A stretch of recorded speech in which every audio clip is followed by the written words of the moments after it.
Praise the Lord. அல்லேலூயா. கர்த்தரும் இரட்சகருமான நமது ஆண்டவர் இயேசு கிறிஸ்துவுடைய இனிய நாமம் இந்த நாளிலும் மகிமைப்படுவதாக.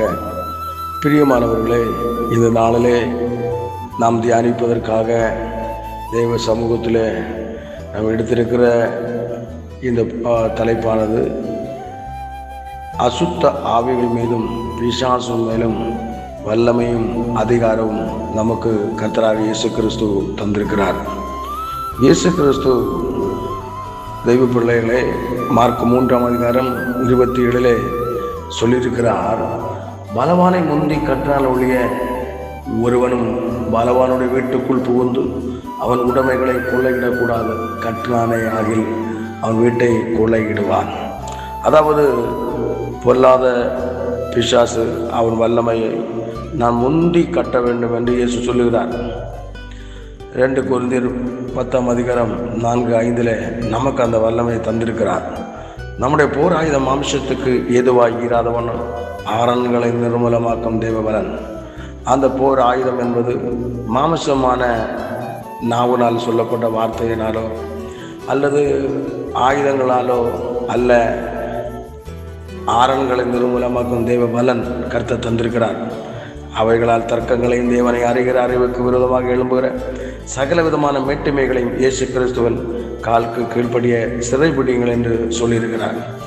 பிரியமானவர்களே, இயேசு கிறிஸ்துவின் நோக்கம் சாத்தானையும் அவன் வல்லமையும் கட்டி மேற்கொள்வதே இயேசுவின் நோக்கம். ஒன்று, சாத்தானை முந்தி கட்ட வேண்டும், அவன் வீடு கொள்ளையிட வேண்டும். 2வது, அசுத்த ஆவிகளை துரத்துவது மூலம் அவன் மீது நாம் ஜெயம் எடுக்கிறோம்.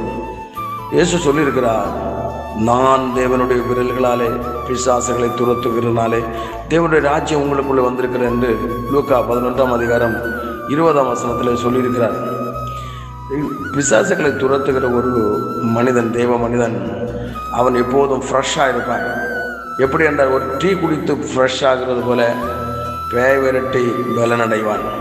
பரிசுத்த வேதாகமத்தில் சாத்தான் மனிதன் உடல்களில் புகுந்து துன்புறுத்துவதும் அவைகளை துரத்தி ஜனங்களை விடுவிப்பதும் குறிப்பிட்டு இயேசு எழுதியிருக்கிறார்.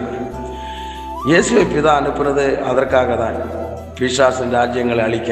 நசரனாகிய இயேசுவை பிதாவாகிய தேவன் பரிசுத்தாவினால் வல்லமையினால் அபிஷேகம் செய்தார். அவர் வியாதிகளை குணமாக்கி பிசாசுகளை துரத்தி எங்கு நன்மை செய்கிறவராய் சுற்றித் திரிந்தார் என்று அப்போஸ்தலர் நடபடி புஸ்தகம் 10:38 சொல்லப்பட்டிருக்கிறது.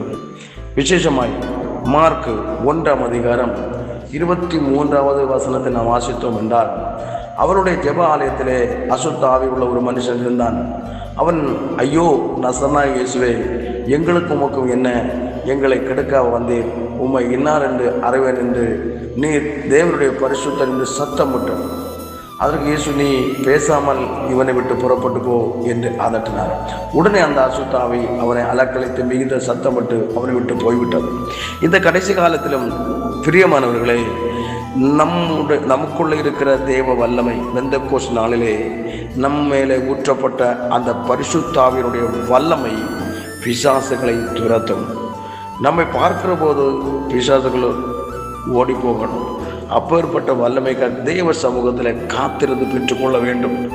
இயேசு கிறிஸ்து தேவ வல்லமை பெற்று காலை மாலை இரவு எல்லா நேரங்களும் பிசாசுகளை துரத்தி கொண்டே இருந்தார் என்று பரிசுத்த வேதாகமத்தில் நாம் வாசிக்கிறோம்.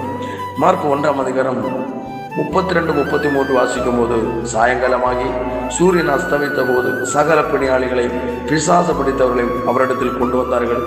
பட்டணத்தார் எல்லோரும் வீட்டு வாசலுக்கு முன்பாக கூடி வந்தார்கள். அவர் அதிகாலையிலே இருட்டோடு எழுந்து புறப்பட்டு வனாந்திரமானவரிடத்திற்கு போய் அங்கே ஜெபம் பண்ணினார். பலவிதமான வியாதிகளில் உபத்திரப்பட்டிருந்த அநேகரை அவர் சுத்தமாக்கி அநேக பிசாசுகளை துரத்தி விட்டார். அந்த பிசாசுகள் தம்மை அறிந்திருந்தபடியால் அவைகள் பேசுகிறதுக்கு அவர் இடம் கொடுக்கவில்லை என்று சொல்லப்பட்டிருக்கிறது. பிரியமானவர்களே, மட்டுமல்ல, அதே வல்லமை நமக்கு தந்திருக்கிறார்.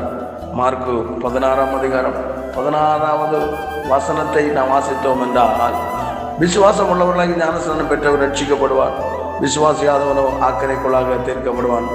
விசுவசிக்கிறவர்களால் நடக்கும் அடையாளங்களை அவனை என் நாமத்தினாலே பிசாசுகளை துரத்துவார்கள், நவமான பாசைகளை பேசுவார்கள், சர்ப்பங்களை எடுப்பார்கள், சாவுக்கு எதுவான யாதை குடித்தாலும் அது அவர்களை சேதப்படுத்தாது.